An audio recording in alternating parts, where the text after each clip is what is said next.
My thoughts on every team post the wild card round and every game after the wild card round. The Ravens and Niners didn't play this week because they were on bye because they had the number one seed. And since the playoffs extended a few years ago, the one seed not only gets home field advantage but also a bye during the wild card round, which means seeds 7 through 2 play. Starting with the AFC, 7 versus 2, the Steelers versus the Buffalo Bills. This game was to be expected. Steelers, they found their way into, they snuck their way into the playoffs. Credit to them. Mike Tomlin had another season above 500. Never had a season below 500 ever in his career. Josh Allen played great for 203 yards passing, 3 touchdowns, 0 interceptions. I think he ran one in also, and a passer rating of 121.9. Steelers, Mason Rudolph went 22 of 39, threw for 229 yards passing, 2 touchdowns, 1 interception. So he didn't play too bad. He played decent, pretty well. But the defense for the Steelers struggled for the most part, especially without T.J. Watt, who was out with an injury, having suffered it against the Ravens the last week. 6 versus 3. Uh, the Miami Dolphins versus the Kansas City Chiefs.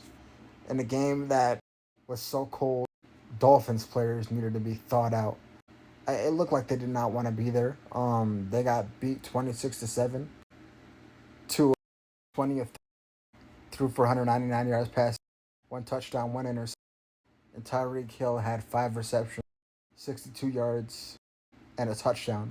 Defensively, they were not able to do anything really against the Chiefs, which is to be expected considering most of the defense is banged up. Bradley Chubb's out, Jalen Phillips is out, among a couple other players on the defense. As far as the Chiefs, Patrick Mahomes went 23 of 41, threw for 262 yards passing, 1 touchdown, 0 interception. I would say the Chiefs are back, but no, I wouldn't go there yet. Obviously, the Chiefs are always formidable. I mean, they're the defending champions for a reason, so nobody should count them out. But at the same time, we'll just have to wait and see. They play the Bills in Buffalo next week. Isaiah Pacheco had another good game. 24 carries, 89 yards, and a touch. And Rashee Rice. I'm kidding. Uh, Rashee Rice isn't there yet. Could he be? Possibly. But he's not like like an elite receiver yet, but he has the potential to be. But anyways, he had 7 receptions, 8 receptions for 130 yards receiving and a touchdown. And Harrison Butker went 4 for 4 on his field goal, which was more than enough against the Dolphins, who weren't able to do anything offensively. So the Chiefs play the Bills next weekend in Buffalo. Should be a really good game. And finally, Browns Texans. The Texans ended up beating the 45-14. C.J. Stroud had an incredible game. Went 16 for 20 for 274 yards and 3 touchdowns. Singletary 66 yards off of 13 and a touchdown. And Nico Collins had 6 receptions for 96 yards receiving and a touchdown. Overall, C.J. Stroud had an incredible game. Dude's otherworldly, intergalactic. Dude's a freaking alien. But sorry here. But one of the reasons why the score was so lopsided was because Joe Flacco threw back-to-back pick sixes.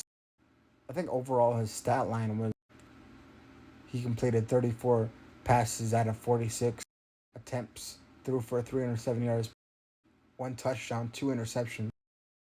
But those 2 interceptions both led directly to touchdowns because they were like I said back to back pick six. And now for the NFC. For the NFC, 7 versus 2 Packers versus Cowboys. Shocker of the weekend. The Packers absolutely smashed the 48-32, but the score was not that close. I think the score ended up was like 48 to 16 at one point in the game, so it was not as close as the final score indicates. The Cowboys just did not show up. They looked like deer in headlights. Dak Prescott had a bad. He did go 41 threw for 403 yards, passed 3 touchdowns, but he did throw 2 interceptions. One of those was a pick six, which after it happened, the Packers were up 27-0. CeeDee Lamb had 9 for 110 yards receiving. For the Packers, went 16 of 20, threw for 272 yards passing and 3 touchdowns. Aaron Jones just ran through the Cowboys, 21 carries, 118 yards and 3 touchdowns. Romeo Doubs was the leading receiver. He had 6 receptions, 151 yards and a touchdown. All in all, I just can't trust this Cowboys team, and I don't think I ever can again. Time and time again, I think they might do something in the playoffs because they're not that talented. But time and time again, they fold like cheap laundry chairs. It's pretty much been an annual tradition since the 90s. The Cowboys choking in the playoffs is pretty much inevitable every single year. As Stephen A. says, they're allergic to prosperity. But anyways, moving on to the next game. 6-3. Rams versus Lions. Rams won their first playoff game in over 30 years. Although the Rams did not make it, although Matt Stafford and the Rams did not make it easy on the Lions at all. 25 of 36, threw for 367 yards passing and 2 touchdowns.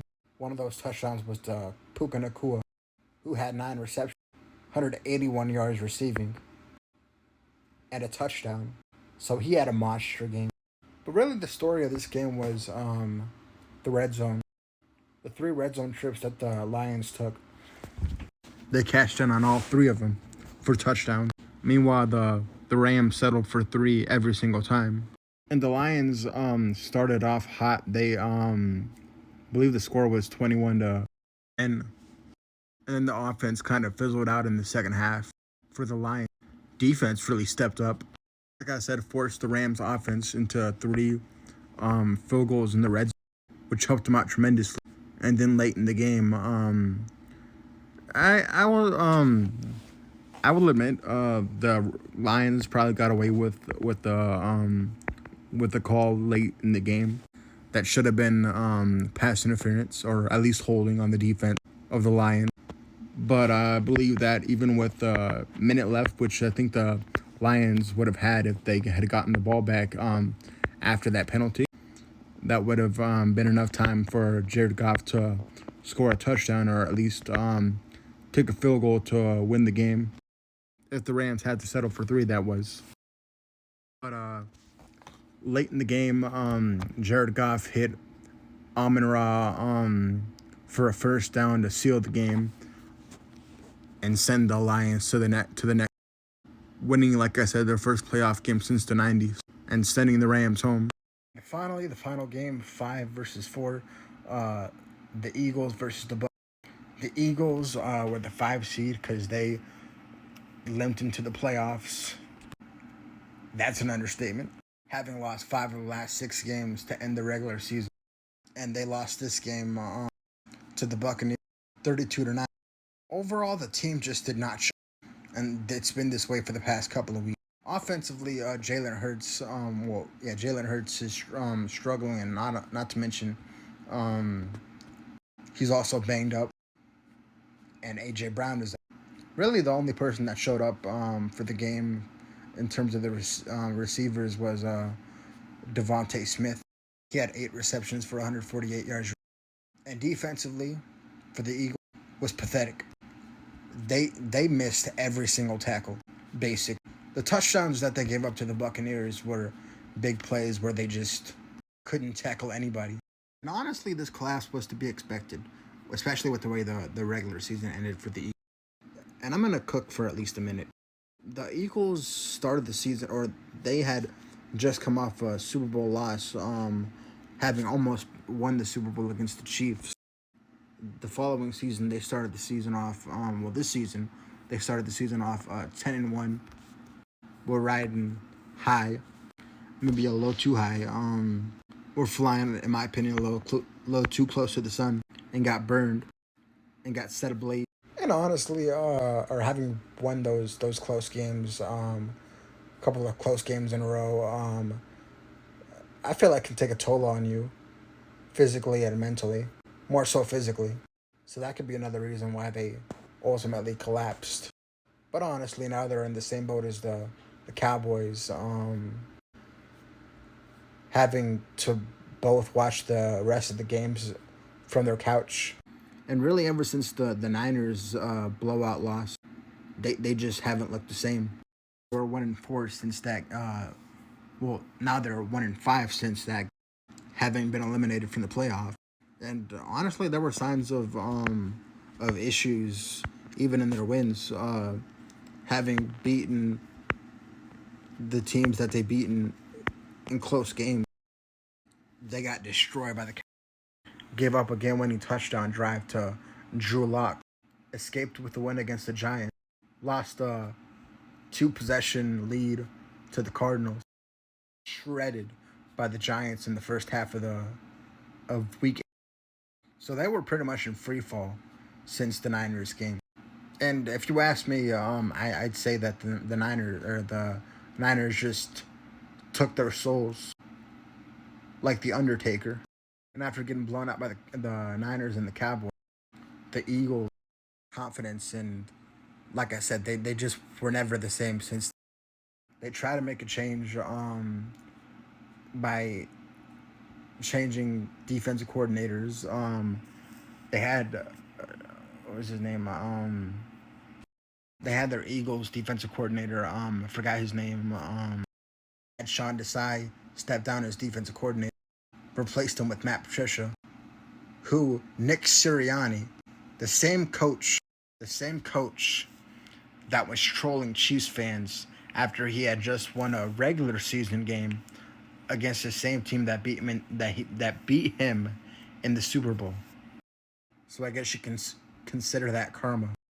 And as you guessed, with the way Matt Patricia has been the last couple of years, failed in New England as an offensive coordinator. Probably, maybe not single-handedly, but along with some help from Joe Judge, managed to ruin a pretty good quarterback in Mac Jones. It was a disaster, as their already horrible defense got even worse. And that was probably the final nail in the coffin for the Eagles season. And now they're in the same position as the Cowboys, both watching the rest of the playoffs on their couch. But I digress.